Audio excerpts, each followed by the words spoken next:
bata, I'm Teacher Princess Erica. You can call me Teacher Erica.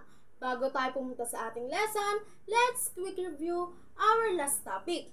Kung nakinig kayo, ano ba ang important processes of plants? Pollination, fertilization, germination. Very good.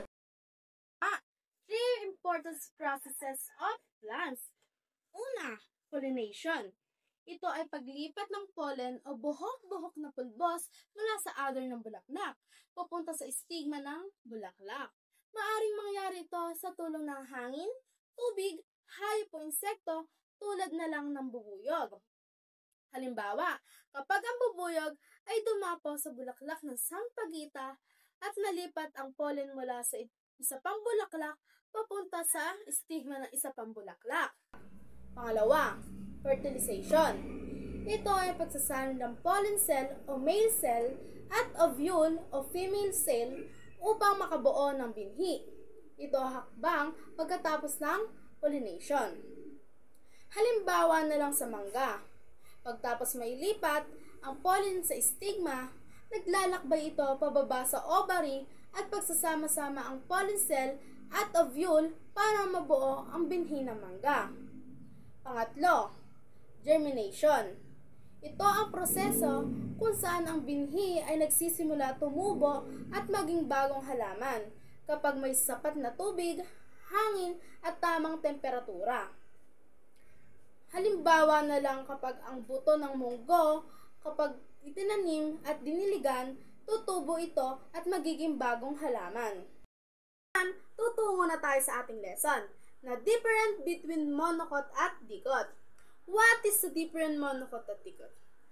Monocot, ang monocot ay may halaman na may isang kotyledon o unang dahon sa binhi. Ang kanilang mga dahon ay may tuwid at magkahalerang na ugat o parallel beans. Ang ugat nila ay fibrous root system, maraming maliliit na ugat na sabay-sabay tumutubo. Dicot. Ang dicot ay halaman na may dalawang kotyledon o unang dahon sa binhi. Ang mga dahon nito ay may ugat na para bang lambat o nagsasanga o net-like beans. Ang kanilang ugat ay may taproot system, may isang malaking ugat na siyang pinagmumulan ng maliliit na ugat. Ang mga bulaklak nito ay may madalas na sa tig-4 o tig-5 na petals sa tangkay. Ang mga ugat na pagkain o vascular bundles ay nakabilog o maayos ang ayos. Halimbawa na lang naman ang munggo, sunflower, o bayabas o rosas. 6 types of leaf function. First, photosynthesis. Sa mga karaniwang halaman, ang dahon ang pangunahing lugar kung saan nagaganap ang photosynthesis. Simpleng equation ng photosynthesis. 6HO2 plus 6H2O, sunlight plus chlorophyll, C6H12O6 plus 6O2, 6CO2. Ang CO2 or carbon dioxide ay galing sa hangin. Ang CH2O ay tubig, ay galing naman sa lupa na hinihigop ng ugat. Sunlight o liwanag ng araw na nagbibigay ng enerhiya. Chlorophyll, bedding pigment sa dahon na tumutulong o sumisipsip ng liwanag. Ang C6H12O6 ay glucose, na asukal na pagkain ng halaman. Ang O2 naman ay oxygen na inilalabas sa hangin na nagiging mahalaga sa lahat ng mga may buhay.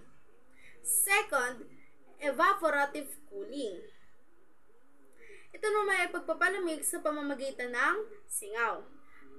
Pinapalamig ng halaman ang sarili sa pamamagitan ng paglabas ng tubig sa dahon o transpiration. Export nutrients o pagpapadala ng sustansya.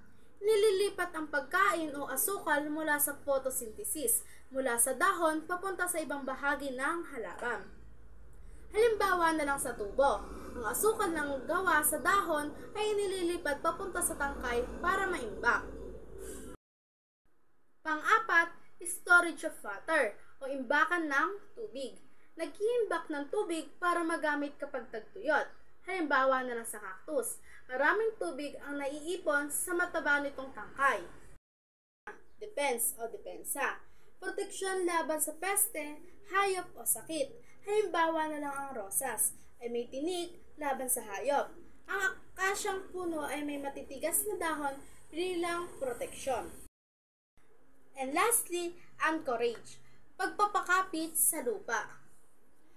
Pinagtatatag ang halaman at hinahawakan ito sa lupa. Halimbawa na lang ang nyog at mangga ay may malalaking ugat na mahigpit na nakakapit sa lupa para hindi ito matumba. The origin of the leaf. Ito ay parang maliit na umuusbong na bukol na nabubuo sa shoot apical meristem o yung pinakadulo o growing tip ng halaman kung saan tumutubo ang mga bagong parte tulad na ng tangkay at dahon. Exogenous origin.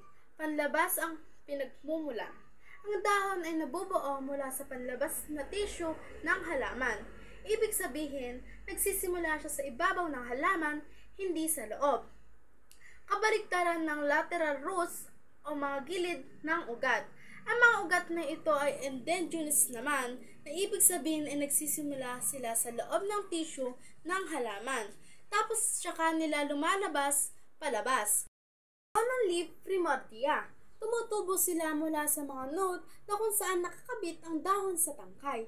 Habang lumalaki, ang hugas nila ay parang arko o baluktot na nakatakip na sumasaklob sa stem cells division zone, yung parte ng tangkay na mabilis ang cell division.